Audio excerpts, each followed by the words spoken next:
It's no longer business as usual for criminal elements in Rivers State, as the state government is determined to keep the state safe and secure for residents, visitors and investors. Now, following the news yesterday that the New Year Day that Omoku massacre, in which more than 20 people lost their lives, and the subsequent killing of gang leader Don Wani and the arrest of some of the masterminds, Governor Nyesom Wike has declared 32 cultists wanted, announcing a bounty of 20 million naira each for information that can lead to their arrest. And he's also proposing an amendment to the state's anti-kidnapping law to include the death sentence. Okay, joining us via Skype from Port Harcourt is the Secretary General, Ijaw Youth Council Worldwide, Alfred Kemepado. Good morning and thanks for joining us. Good morning, Ngozi, and good morning, Mike. Morning. Yes.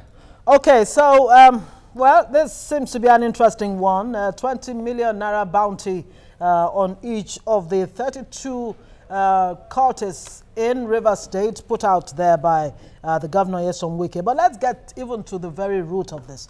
What is at the root of cultism in Rivers State? Generally, it's not just peculiar to Rivers State. It's peculiar. This is what happens almost everywhere.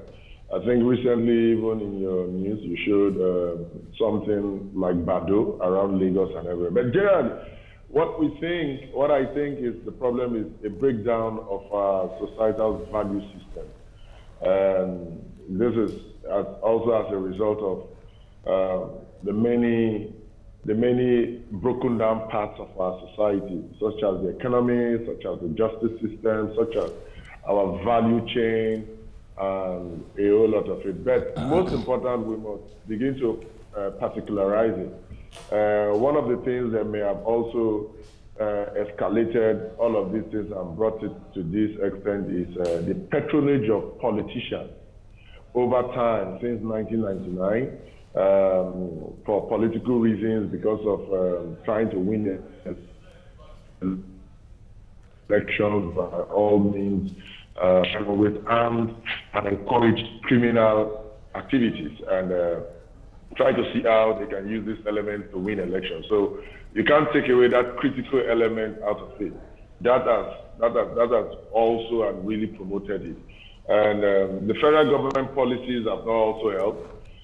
We have realized even in recent times where the federal government sometimes around this region place more premium, or should I say, try to celebrate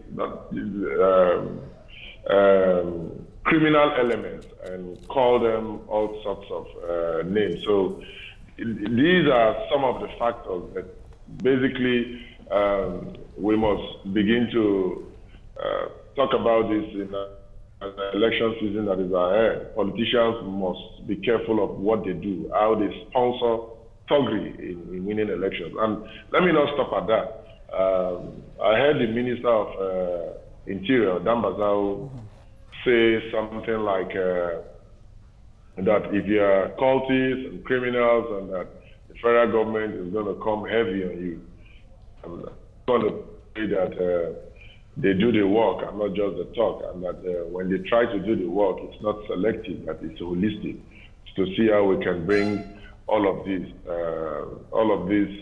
to account and ameliorate, or if not totally stop it. All right, Alfred, let me come to you on this. You are on ground. We've gotten reports of all kinds. Even in the days of the elections in Rivers State, there were issues of call, there were reports of, and even on the New Year Day attack in Omoku, it is from the comments from the Commissioner of Police, they were cult related and so on. Now, give us a perspective. How bad is the issue of cultism in Rivers State generally? Give us a mind picture. It's not a fair situation that anybody should celebrate, but I must also say it's been blown out of proportion.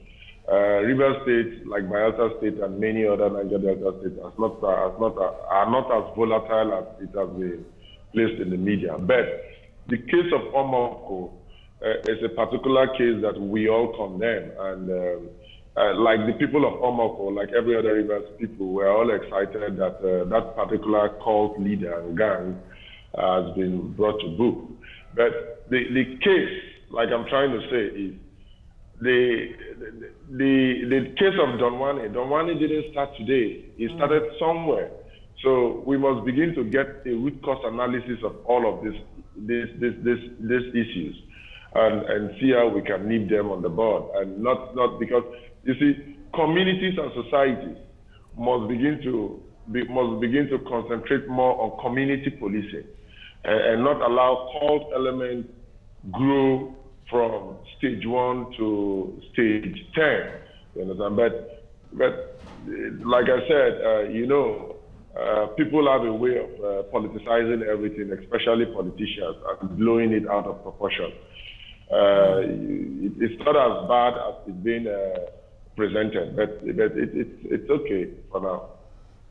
All right, you mentioned the issue of Don Wani. Of course, he lost his life in a shootout between himself and the Joint Task Force, of course, the military. Now, there have been some measures in place on the part of the state government to end cultism, including amnesty. And they said Don Wani was a beneficiary of that amnesty. Was it in 2016 by the Governor Wike? Yet he continued with his crime. Would you say some of these measures have totally failed? Well, the amnesty has also helped in a particular way, trying to get some people to come out of what they used to do. But for cases where people have been granted amnesty and they still think they can go in the guise of amnesty and go try to perpetrate these things again, the law just has to catch up with them, like the case we are in view now that we have just mentioned. So if you say yes, has it ameliorated it? Yes, it has. Don Wani was not the only person that was granted amnesty. There are so many other people that were granted amnesty, and today they are helping they are helping society, and they brought about discipline. That brings me to the issue of you can see if you go to some other places in River State, you see some former leaders who were granted amnesty that have brought total discipline to even their society and are helping government to create that peace and calm. And today, their communities are enjoying the peace, the calmness, the discipline, the security they have even brought upon their communities so much that they have even coronated them kings, even if some politicians are trying to politicize it and try to call them names that are not befitting. So basically, the amnesty has helped, but I wouldn't also deny that even in the midst of the amnesty, a few have remained unrepentant. And for those that have remained unrepentant, we have no option than to say the law should catch up with them and discipline them accordingly to the law. All right. The governor has placed a 20 million naira bounty on each of those cultists. That's no news. But what impact will that bounty have on the ability to bring the cultists to, or any known cultists, or the ones who have been declared wanted? What impact will this have on bringing them to book? It will have a massive impact. Don't forget that the incidents in Omoko happened on the 31st. The governor placed a bounty of 200 million naira. In less than 7 days, the guy was brought to book.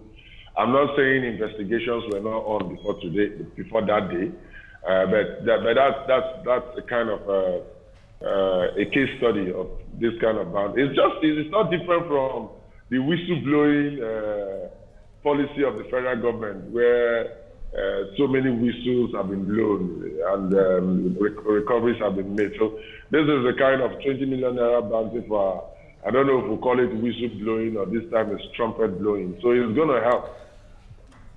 All right, another troubling dimension which Nyesom Wike alleges is that the multinationals are the ones actually who are equipping and funding these militants, using them to provide some kind of surveillance for their facilities. How troubling is this for you, and what are the implications of this? I've said many times, even on national TV, that part of the isolated violence we have in the Niger Delta is sponsored by the federal government and its allies in the form of the IOCs. What Governor Wilson Wike has said is totally true. Sometimes over here in the Niger Delta, in the IOCs, the multinationals, the big boys in the IOCs and their cabal sometimes sponsor these people. Sometimes it comes in minute forms. It starts from the forms of you go and destroy social pipeline so that we can give them peanuts. Then they now call their friends, most of whom are not from the Niger Delta, who are contractors to repairing this pipeline. You understand? This is the way it starts.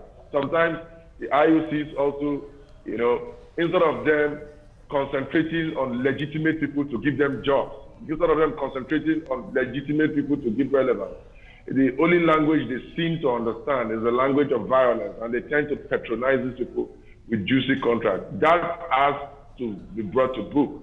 The IOCs should begin to patronize companies owned by responsible people in this region. Look at recently, there are companies that are bidding for the contract, surveillance security vessel contract in the EAC in Shell. You can see that the IOCs, especially Shell, is trying to dribble even indigenously owned responsible companies out of it and try to give it to their cronies. So this is what happens. But let me also mention to you that sometimes it doesn't just end at the IOC. Even the security agencies should be viewed seriously. Sometimes, like I've said many times, crime and criminality is also a business, because when these criminal activities go on here in the Niger Delta, you discover that some security agents and agencies, they up their security budget. So, all of these things have to be interrogated. Sorry. All of these things have to be interrogated by the federal government, So that is just what it is. And we all need to see how we can put all of these things to book. So Governor Wike, do you also agree with the governor when he says that, look, this whole cultism issue in Rivers State is an attempt to make Rivers State seem unsafe, and this may just discourage visitors or even investors, more importantly? Yes, that is it. The truth is, there are people in this country who have budgets for sponsoring criminal activities in the Niger Delta, just to demarket the Niger Delta so that the intending investors can go away with their investments to other places. Of course, they say investment is a coward. It stays where it's safe. So in order to further demarket the Niger Delta, there are a whole lot of people who are not from the Niger Delta, that are from other parts of this country, who sponsor these things in the Niger Delta to further demarket the Niger Delta, to retain investment and to make points to prospective investors not to come to this area to invest. And that is critical to critical security. And I must say that is evil. These are some of the elements we have been canvassing, we have been advocating for, that the federal government should begin to interrogate. Like I keep telling you, we are not as volatile as it seems. We are not as volatile as they present us. What happens here is what happens in every other part of the country. Okay. All right. We have to leave you here now. Alfred Kemepadu, Secretary General, Ijaw Youth Congress Worldwide. Thank you for talking to us. Let's take a breather, and when we come back, the World Bank is projecting 2.5% economic growth for Nigeria in 2018. We'll take a look at that when we come back on the program now. Stay with us.